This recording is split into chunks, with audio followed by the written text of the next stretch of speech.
Qual o tema de hoje? O irmão mais velho. Tem algum irmão mais velho aqui, não? Eu sou o irmão do meio, mas eu sou mais velho de quem é mais novo. Sim ou não? Agora, pensando dessa forma, quem é o irmão mais velho?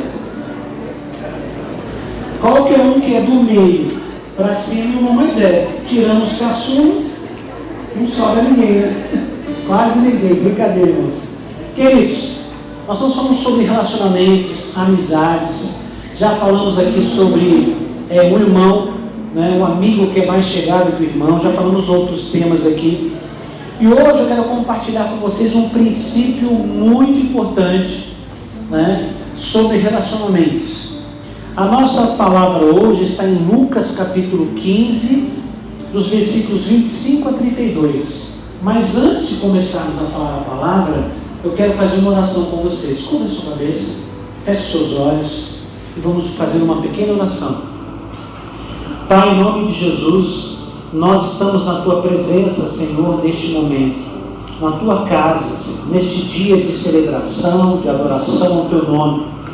E lhe pedimos que o Teu Espírito, Senhor, venha ser derramado sobre cada vida e sobre cada coração, ainda mais, Senhor. Que o Senhor venha falar conosco através da Tua palavra, nos dar direção, correção. Meu Deus, que o Senhor nos conduza ao Teu propósito, à Tua vontade, Pai, em nome de Jesus. Pai, nós repreendemos qualquer ação contrária, maligna, diabólica, humana, tudo aquilo que tenta impedir ou atrapalhar que a Tua palavra chegue aos corações, que saia em nome de Jesus e que somente o Teu Espírito Santo possa agir sobre as nossas vidas, em nome de Jesus. Amém. Vamos fazer a nossa leitura de Lucas capítulo 15. A gente vai ler uma parte da história do filho pródigo, tá? Não vamos ler a história toda. Diz assim: ora, o filho mais velho estivera no campo, e quando voltava, ao aproximar-se da casa, ouviu a música e as danças. Chamou um dos criados e perguntou-lhe o que era aquilo. E ele informou: veio teu irmão, e teu pai mandou matar o novilho cevado, porque o recuperou com saúde. Ele se indignou e não queria entrar. Saindo, porém, o pai procurava conciliá-lo. Mas ele respondeu a seu pai: há tantos anos que te sirvo, sem jamais transgredir uma ordem tua, e nunca me deste um cabrito sequer para alegrar-me com os meus amigos. Vindo, porém, esse teu filho, que desperdiçou os teus bens com meretrizes, tu mandaste matar para ele o novilho cevado. Então lhe respondeu o pai: meu filho, tu sempre estás comigo, tudo o que é meu é teu. Entretanto, era preciso que nos regozijássemos e alegrássemos, porque este teu irmão estava morto e reviveu, estava perdido e foi achado. Amém, queridos? Irmãos, nós temos aqui a história do filho pródigo, mas eu estou lendo a segunda parte. Normalmente a gente fala muito na igreja sobre o irmão mais novo, o irmão mais novo que saiu, né? Um dia deu na cabeça dele, ninguém sabe exatamente, é uma parábola, não há muitos detalhes, mas diz que ele chegou para o pai e falou: me dá a parte da herança, a minha parte da herança, eu quero viver minha própria vida. E a Bíblia diz que o pai repartiu os bens entre os filhos, e passado alguns dias, esse filho mais novo pegou o que tinha e foi embora.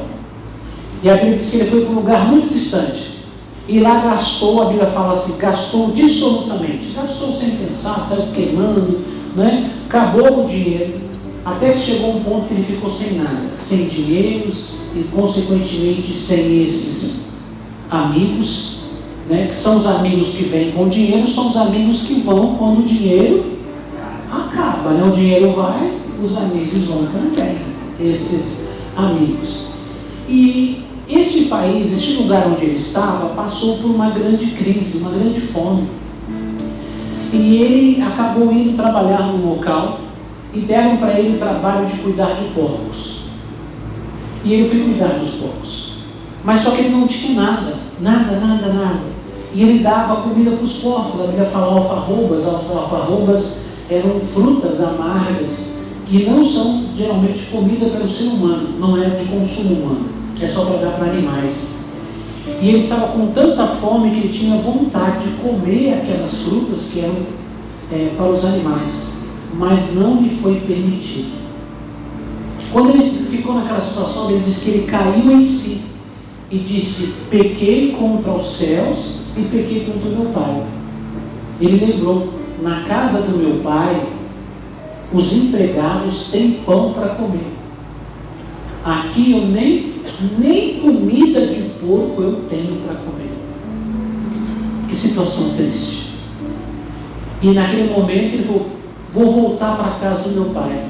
Mas não para ser filho, vou voltar para ser empregado, porque lá empregado é bom ser empregado na casa do meu pai. Eu sei que eu não posso ser mais filho porque eu fiz coisa errada, eu me perdi.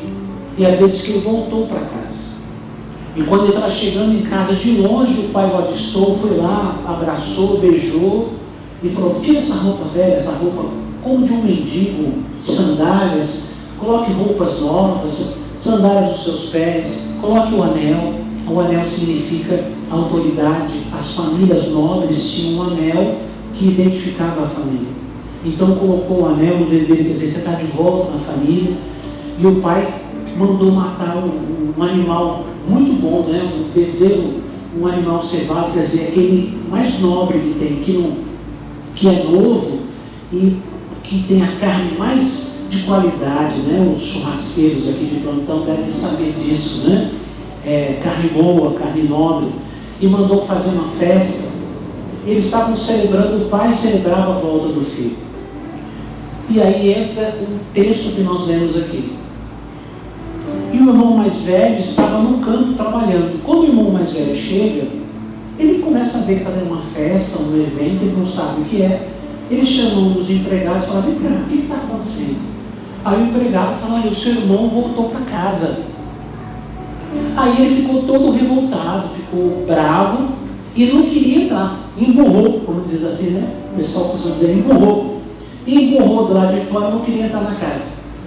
Aí avisaram o pai veio, a Bíblia diz que o pai tentou reconciliar, né, aquela situação, explicar para ele, mas ele dizia: pai, como é possível, esse filho gastou todo o seu dinheiro, te desobedeceu, eu sempre te obedeci, eu não quebrei uma ordem sua, e o Senhor nunca me deu nem um cabrito, não é um bezerro não, o Senhor nunca me deu nem um cabrito para poder fazer uma festa com os meus amigos, né? No versículo 31, quando ele fala isso, o pai diz assim: então lhe respondeu o pai: meu filho, tu sempre estás comigo. Fala amém. Repita isso. Tu sempre estás comigo. Mais uma vez. Tu sempre estás comigo. Tudo que é meu é teu. Vamos lá? Tudo que é meu é teu. Mais uma vez. Tudo que é meu é teu. Muito bem. Preste atenção. Então esse é o nosso contexto da história. Então nós temos aqui 3 personagens nessa parábola, né? Quando o filho mais novo vai embora da casa. 3, né? Nós temos o filho mais novo, que é o quê? Vamos lá de novo. O filho mais novo é o quê? Impossível e irresponsável. Temos também o filho mais velho, que é? Estável e responsável. Mais uma vez. Estável e responsável. E temos o pai. E quem é o pai? Então, quando a gente começa a ouvir a parábola que Jesus conta, a gente vê esses 3 personagens. O filho mais novo é impossível, irresponsável, quer fazer o que dá na telha, quer viver de uma forma maluca. O filho mais velho, eles não têm nomes na Bíblia, tá? Então, normalmente parábola não tem nome, só tem uma parábola de todas que Jesus contou que tinha um nome, tá? Que no caso a parábola do rico e Lázaro. Tirando isso, as parábolas não têm nomes próprios, tá? Então tem personagens. Então tem o filho mais novo, o filho mais velho e temos o pai. Então você percebe que o modelo, né, aquela pessoa que deveria ser o nosso alvo de admiração era o filho mais novo. Ele era obediente, ele era comprometido, né? Ele era estável, responsável, né? É o bom moço, né? É aquele filho que todo pai teria orgulho. Então ele tinha muitas qualidades, muitas coisas boas. Isso é muito bom, né? Só que passado por toda essa situação, não sabemos quanto tempo, ainda não dá detalhes, mas provavelmente passou-se alguns anos. O pai não tem notícia nenhuma do filho mais novo, não sabe nada do que está acontecendo, não tem informação nenhuma, né? Naquela época não tinha como, era mais difícil você ter informações, né? Não tinha como ter uma rede social, seguir alguém na internet, no Instagram, não é isso, né? Mandar um WhatsApp para saber se está tudo bem. Naquela época era mais difícil. E o filho também mais novo também não tinha muito interesse em mandar notícia para o pai. Ele queria viver longe, né? Longe o mais que ele pudesse, para viver da forma que ele achava que deveria viver, né? Agora o que acontece? Quando o filho mais novo retorna, o pai o recebe com o quê? Vamos lá, gente. Recebe com desfaz sua condição miserável e faz uma festa para comemorar. Fala amém. Esta é uma das lições que Jesus quer passar para aquele povo, dizendo o seguinte, que muitas pessoas se perdem nessa vida, muitas pessoas erram nessa vida, muitas pessoas tomam decisões impensadas, de uma forma irresponsável, não pensam nas consequências e por isso sofrem. Mas o que Jesus está ensinando nessa parábola é que as pessoas que decidem voltar para viver da forma equilibrada, decidem voltar para o Pai, que é a figura de Deus aqui, né? O Pai representa Deus. Então, aqueles que querem voltar para Deus, o que acontece? Eles são rejeitados? Sim ou não? São rejeitados? Eu ouvi um sim. Não, eles não são rejeitados. Fala amém. Aqui diz que o pai o recebeu com alegria, desfez a sua condição deplorável de miséria, tirou aquela roupa rasgada, azulada, a sandália toda estourada, colocou sandália nos pés e colocou o anel no seu dedo. Fala amém. Quer dizer, colocou de volta na família. Então, quando alguém erra e falha, Deus, como um pai, espera que os seus filhos voltem para Ele. Enquanto há vida, há esperança.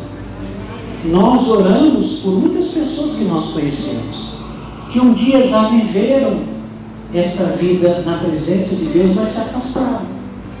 E se essas pessoas decidirem voltar, Deus irá se alegrar com isso e irá recebê-las. Fala amém.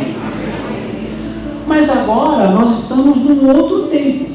O tempo em que o filho vai, nós temos aqui, voltando lá, volta para mim, na tela anterior. Quando o filho vai embora, o filho mais novo é impulsivo e irresponsável. O filho mais velho é estável e responsável. O pai, mantenedor e equilibrado. Só que agora passou um tempo e agora a situação inverteu. O filho estava indo, agora o filho volta para a casa do pai.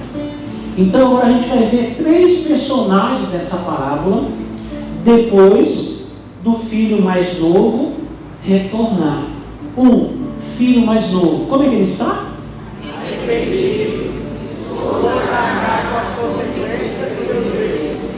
O filho mais velho?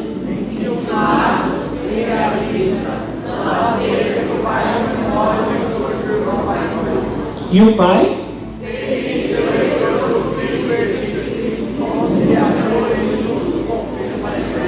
Tá. Então você percebeu que agora a coisa inverteu. O filho mais novo, quando sai, é impossível, irresponsável.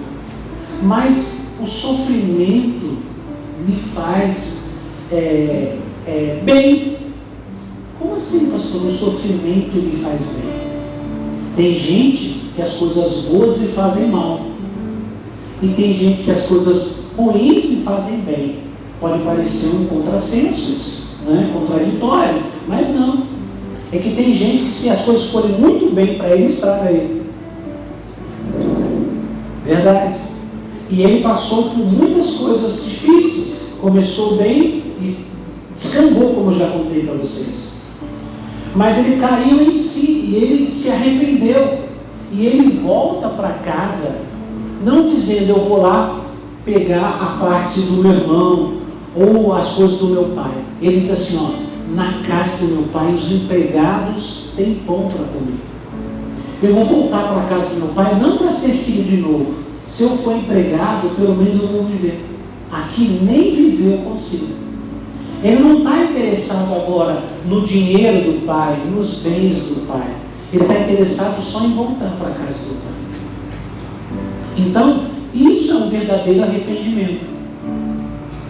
O arrependido reconhece que errou e está disposto a arcar com as consequências do seu erro. Como pastor, a gente atende muitas pessoas. E numa conversa de alguns minutos, ou talvez, a gente consegue muitas vezes identificar uma pessoa quando ele está realmente arrependido e quando ele está querendo só deixar de lado o sofrimento. Ele não quer mudar de vida. A próxima oportunidade que ele tiver, ele vai fazer errado de novo. Ele não está arrependido. Por quê? Porque é uma característica de uma pessoa arrependida que ele reconhece que errou e sabe que todo erro tem consequência. Todo erro tem consequência. Irmãos, o pai o recebe com festa, com alegria, mas esse filho vai levar um tempo para reconquistar a estabilidade, o equilíbrio, vai ter que trabalhar muito, vai ter que se esforçar muito para ganhar confiança. Então Deus o perdoou, o pai o perdoou, mas ele vai ter que pagar um preço por isso. A vida dele agora não vai ser igual a antes. Agora, o filho mais velho, quando vê o irmão voltando, o que acontece com ele? Aí ele mostra uma outra face, que não aparecia no começo. No começo ele era estável, responsável. Aí o que acontece? O filho mais velho, primeira coisa, enciumado. O que é enciumado? Com ciúmes. Ciúmes por quê? Porque o irmão mais novo agora ganha a atenção do pai. Por quê? Quando o irmão estava fora, qual o único filho que estava lá? Era ele. Era ele. Então ele era o filho. Quando alguém perguntava da família, o pai dizia: meu filho mais novo, infelizmente saiu aí pelo mundo, ninguém tem notícia dele, mas o meu filho mais velho está aqui comigo. Que coisa bonita. Ele não estava errado não estou falando mal do filho mais velho não, porque ele foi uma pessoa muito correta. Mas nesse momento, ele teve a atitude errada. Ele permitiu que um sentimento ruim dominasse o seu coração. Ele ficou com ciúme da atenção que o irmão mais novo ganhou. O pai falava: não seria justo eu comemorar, o meu filho estava morto e ele reviveu, então eu preciso comemorar.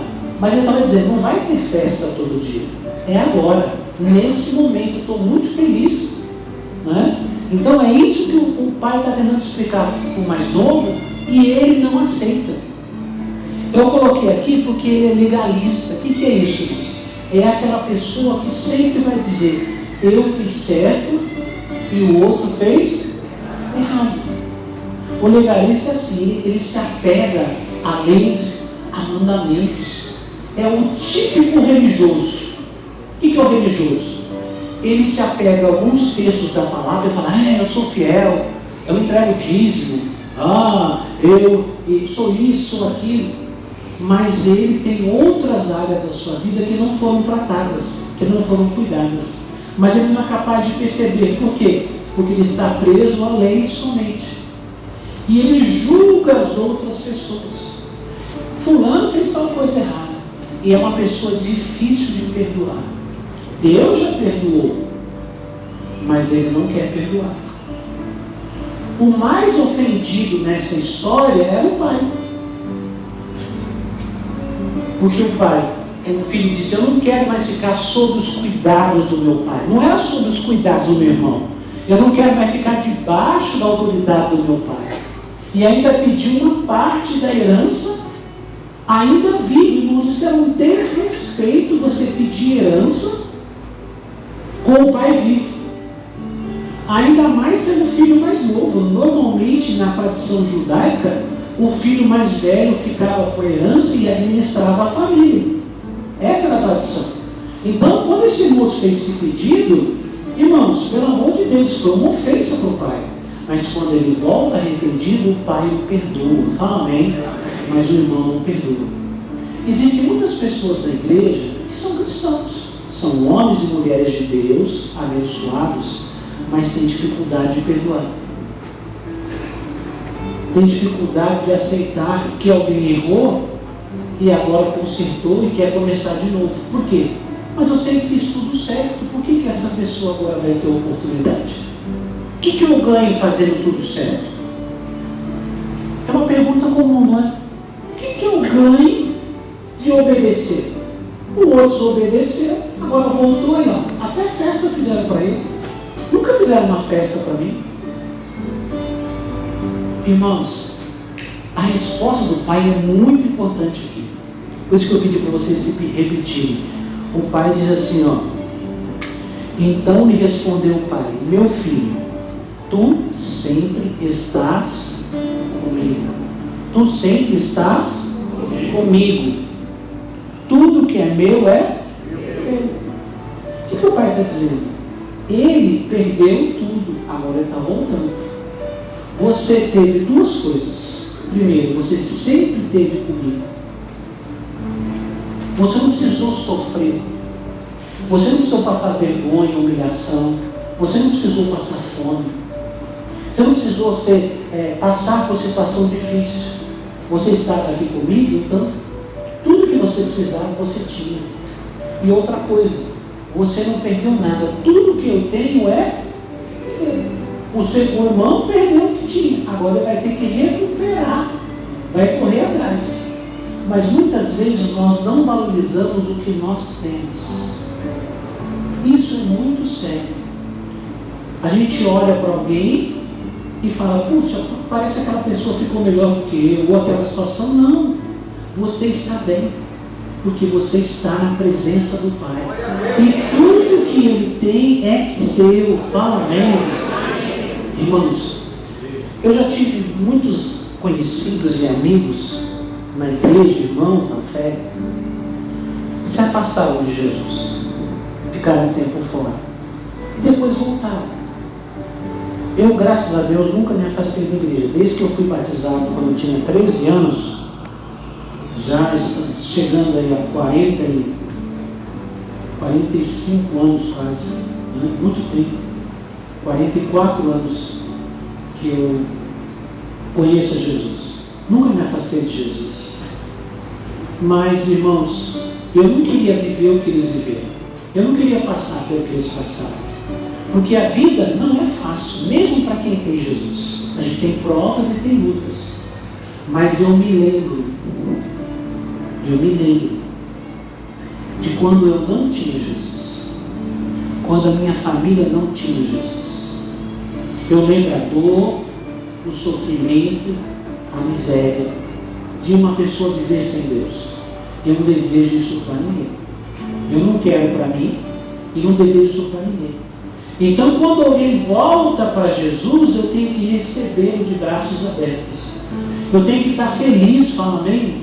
Eu não posso ter ciúme, não posso ter competição, concorrência. Ah, mas fulano pisou na bola. Irmãos, todo mundo erra. O filho era legalista, o filho mais velho. Por quê? Porque ele acusava o irmão, mas ele também tinha erros e falhas. Talvez não aquelas que chamam a atenção, mas ele também tinha, ele não percebia. Ele era uma pessoa ciumenta, né? Ele não dava espaço, ele não queria dar espaço de volta para o irmão, e ao mesmo tempo, ele também era um legalista, era alguém que julgava os outros. E quando você vê Jesus ensinando as pessoas no seu tempo, pregando entre as pessoas, você vê que Jesus lida com pessoas que tiveram uma vida muito errada. E Jesus, com paciência e com amor, a chama a voltar para Deus. Mas quando Jesus encontra os fariseus eram os legalistas. Eles usavam a lei para falar mal dos outros, usavam a lei para apontar os efeitos dos outros. E Jesus os criticava duramente. Eu não estou dizendo que é melhor desviar e depois voltar. Não, pelo amor de Deus, não isso. Mas temos que entender o seguinte: nós não temos o direito de julgar a vida da outra pessoa. Nós temos que perdoar e temos que nos alegrar quando alguém que está perdido volta para Deus. Amém. Temos que celebrar, temos que festejar, independente, irmãos. Porque sabe por quê? A história conta o seguinte: que o filho mais novo não ia tomar o lugar do filho mais velho. Não é concorrência. Se essa pessoa estiver aqui vai me atrapalhar, vai tirar minha oportunidade, vai tomar minha chance. Não. Nunca torça para ninguém cair. Nunca torça para ninguém pecar. Nunca torça para ninguém dar errado para você ficar no lugar dele. Isso é maligno. Isso é do diabo. Vou falar. Isso é do diabo. Nunca torça, deseje, trabalhe, ore, enfim, isso nem oração, isso já é macumba. Para você destruir, para alguém cair, para alguém falhar, para você ficar no lugar dele. Não. Ore e diga: Senhor, eu quero o que é meu, o que é meu. Porque o Pai agiu com justiça. Por isso que eu falei que o Pai era justo, né? A gente viu justo. Vamos ver o versículo de Lucas, capítulo 15, dos versículos 11, o 12 e o 31, diz assim, Continuou: certo homem tinha 2 filhos, o mais novo deles disse ao pai: dá-me a parte dos bens que me cabem. E ele lhes repartiu os haveres. Agora o versículo 31. Então me respondeu o pai: meu filho, tu sempre estás comigo, tudo que é meu é teu. Então, irmãos, quando o filho mais novo pediu a parte dele, o que o pai fez? O pai repartiu, já deu a parte do mais novo, do mais velho. O mais velho sabiamente decidiu ficar, mas aquilo já era dele, ele não tinha preocupação. O irmão mais novo gastou, quem ficou sem foi ele mantinha a herança dele, ele não tinha que se preocupar com o irmão. Tem gente preocupada com o do outro e esquece do que ele tem, está preocupado com a vida do outro, de reclamar do outro, de falar do outro, e esquece que ele tem uma bênção, e aí a bênção dele vai indo embora. Irmãos, nós estamos falando aqui sobre a amizade verdadeira, sobre se importar, sobre cuidar, sobre amar. E o papel, irmãos, do irmão mais velho é reconciliar gerações, é entender as lutas do mais novo e os princípios do pai. Normalmente esse filho mais velho, ele está entre o pai que é mais velho e o filho que é mais novo. Normalmente ele conhece a vontade do pai, porque já está com o pai mais tempo, mas ele não é assim tão velho. Então ele é capaz de compreender às vezes o que se passa na cabeça de alguém mais novo, com pensamentos diferentes, com ideias diferentes. Então o papel do irmão mais velho é um conciliador, um reconciliador de gerações, de ajudar para que os mais velhos se entendam com os mais novos. Mas aqui pelo contrário, o pai era conciliador e o irmão mais velho é o divisor. Não podemos ser assim. Não podemos ser orgulhosos achando que eu estou há muito tempo na igreja, eu sempre estive aqui, e aí julgar a outra pessoa, maltratar a outra pessoa, não ter paciência com as pessoas que estão chegando agora, que estão dando os primeiros passos na fé, com amor, com dedicação, que ainda estão cometendo erros, muitas deles até sem perceber que erraram. Por quê? Porque não sabem. Qual é o papel do irmão mais velho? É pegar o mais novo pela mãozinha: vem comigo aqui, eu vou te ajudar. Eu já passei pelo que você passou, então eu posso te ajudar para que você cresça. Esse é o papel do irmão mais velho. Amém? E nós que estamos na igreja, de certa forma, somos os irmãos mais velhos dos que estão fora. E o nosso desafio é trazer essas pessoas de volta para o Pai. Mas não para criar contenda, pelo amor de Deus, mas é para conciliá-lo novamente com Deus. Fala amém? Amém. Aqui diz assim, o filho mais velho tinha informações sobre o irmão, mas não fez nada para tentá-lo trazê-lo de volta. Como assim, pastor? O pai falou que o filho, praticamente o mais novo, tinha morrido. Como é que o irmão mais novo?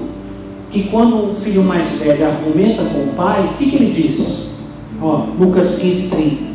Vindo, porém, esse teu filho, não fala meu irmão, vindo, porém, esse teu filho, não considerou mais como irmão, esse teu filho, que desperdiçou os teus bens com meretrizes. Meretrizes são prostitutas. Como é que ele sabe que o irmão desperdiçou os bens com prostitutas?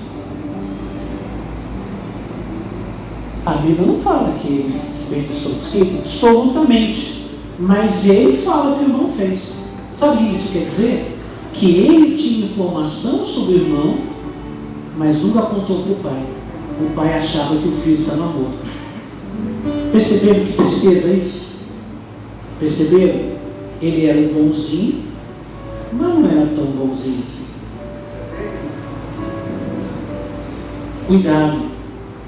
Cuidado, não viva de aparência.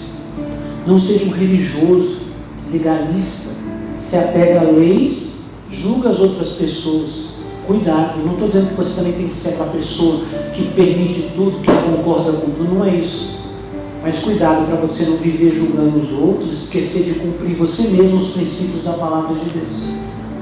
Cuidado, o nosso papel é ajudar a cuidar e não lançar mais fora ainda.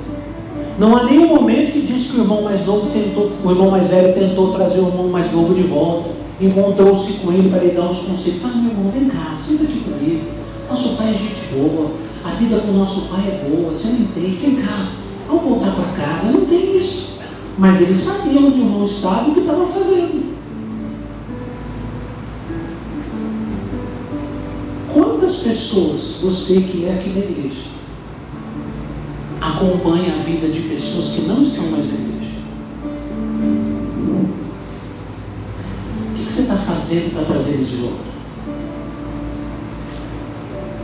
Ou você só está informando outras pessoas? Fulano, desviou com força, está vivendo loucamente. Ele é teu irmão, ela é tua irmã. Você tinha que sentir tristeza porque ele está desviado e trazer ele de volta para casa, trazer ele de volta para o pai. Mas muitas vezes você só está ali olhando, dizendo: olha, eu não sou como aquele pecador ali, não sou igual aquela pessoa infiel. Cuidado, porque é possível ter gente desviada dentro da casa, gente que está longe de Deus estando perto de Deus. Cuidado, preste atenção.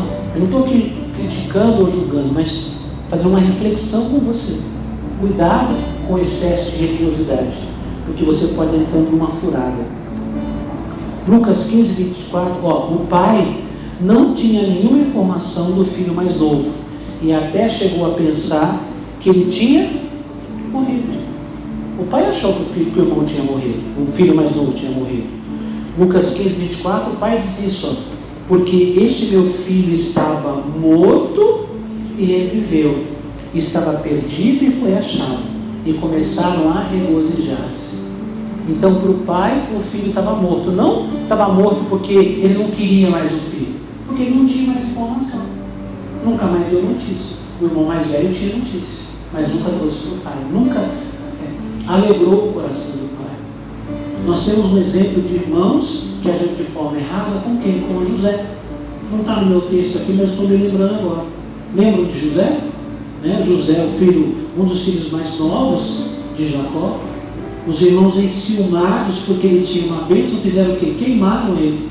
Cuidado com as palavras que você fala, com as ações que você tem, com alguém que está sendo abençoado.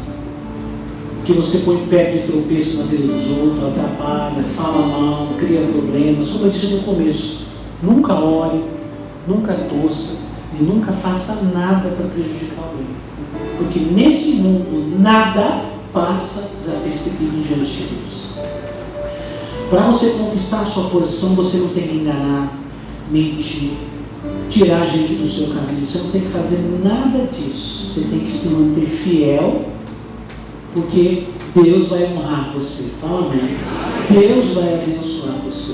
Foi o que o filho estava dizendo, o pai estava dizendo: filho, você sempre esteve comigo. Existe bênção maior do que permanecer com o pai? Não. E tudo que eu tenho é seu. Quer dizer, então o filho tinha tudo o que precisava, mas ele não conseguia aceitar que o irmão voltava, que o irmão podia ter alguma coisa. Deixa eu explicar uma coisa para você. Pai, que é Deus, Ele não tem problema em abençoar ninguém. Não pense se Deus der 100 para alguém, você fica 100. Deus não tem falta de nada. Se Deus der 100 para alguém, Ele tem 100 para dar para você, Ele tem 100 para dar para o outro, tem 100. Se Deus der 1000 para alguém, Ele tem 1000 para dar para você, tem 1000 para dar para o outro. Sabe qual é o problema? É que muitas vezes nós somos mais preocupados com o que o outro tem do que aquilo que nós temos. Somos mais preocupados em julgar o outro do que julgar a nós mesmos. E a Bíblia diz assim: julgue o homem a si mesmo. Paulo fala isso na leitura do texto da Santa Ceia. Julgue o homem a si mesmo. O que é julgar a si mesmo? É olhar para si. Eu sei, irmãos, que existem situações que nós temos que tomar decisões, nós temos que julgar, mas de uma forma equilibrada, de uma forma ponderada, observar algumas coisas.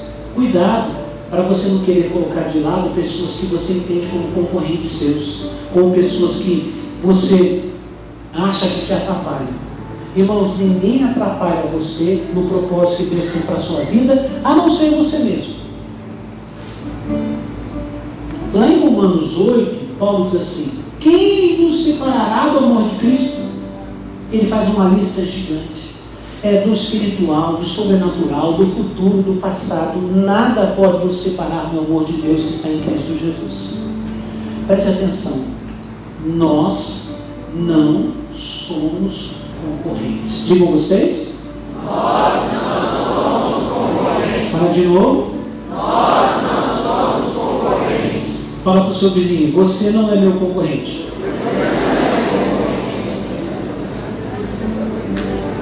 Todos somos filhos, fala amém.